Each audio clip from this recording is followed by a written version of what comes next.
আচ্ছা আশিক ভাই, অনেক আলোচনা করছি, এবার একটু বাইরের ক্রিকেট নিয়ে আলোচনা করা যাক।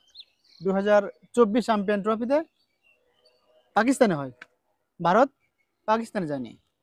দুবাই তাদের হোম ভেন্যু বানিয়ে তারা হুম। চ্যাম্পিয়ন এবং হয়ে গেছে। চ্যাম্পিয়ন হয়ে গেছে। চ্যাম্পিয়ন হয়ে গেছে। এখন আমার প্রশ্নের জায়গাটা হচ্ছে যে, মানে 2026 টি-20 বিশ্বকাপ, এশিয়া কাপ দিন, এশিয়া কাপ আমি যদি ভুল না করে থাকি, এশিয়া কাপ তো ইন্ডিয়াতে হওয়ার কথা আছে। পাকিস্তান ইন্ডিয়াতে আসবে না। এবং যে টি-20 বিশ্বকাপ যে শিডিউলটা আইসিসি প্রকাশ করবে, সেখানে ভারত পাকিস্তানকে একই গ্রুপে না রাখার একটা গুঞ্জন চলছে ক্রিকেটে। ভারত পাকিস্তানের খেলাটাও নর্মালি একটা উত্তান্ডন উত্তেজনা থাকে, এটা দেখতেও ভালো লাগে। তো আপনার কি মনে হচ্ছে যে ভারত পাকিস্তানের এই খেলা কি বন্ধ হতে চলেছে? খুবই জটিল প্রশ্ন, আবির ভাই। ভারত পাকিস্তানের খেলা তো বলতে গেলে বন্ধ। তারা তো আসলে খেলে না।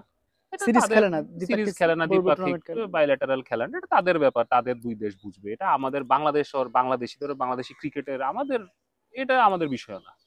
কিন্তু আইসিসি টুর্নামেন্টে তারা যে খেলে, প্রত্যেক বছর একটা খেলে, এটা আসলে আমাদেরকে ইম্প্যাক্ট করে। একটা ওইটা আমি আকর্ষণ, একটা ব্যাপার থাকে। আকর্ষণ প্লাস আমাদেরকে আর্থিকভাবে ইম্প্যাক্ট করে, Impact ওইটা করে। আমি একটু আমাদের দর্শক শ্রোতাদেরকে বুঝাই কিভাবে করে।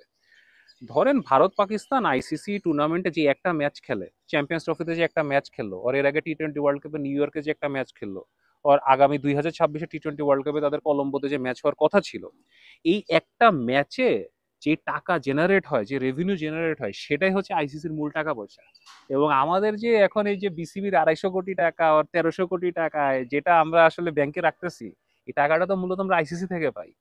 তো আইসিসিতে যখন ভারত পাকিস্তানের খেলা না হবে, তখন রেভিনিউ জেনারেশনটা আসলে কমে যাবে।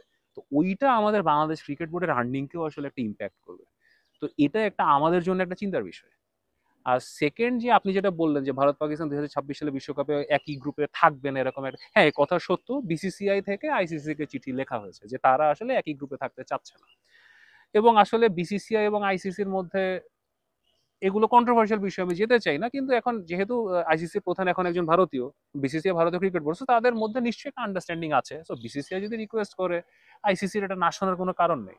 তো 2026-এর বিশ্বকাপে যদি টি-20 বিশ্বকাপে ভারত পাকিস্তান না খেলে, তো রেভিনিউ জেনারেশন, যারা স্পোর্ট টিভি রাইটস কিনেছে বিদেশে, যারা যেখান থেকে আইসিসি টাকাটা বানায়, এবং যেখান থেকে আমরা ফারুক ভাই এফডিআর করতেছেন, তো ফারুক ভাই এফডিআর এর টাকা পয়সা আসলে কোথা থেকে ভবিষ্যতে আসবে, এটা নিয়ে আমাদের আসলে একটা চিন্তা তো করতেই হবে।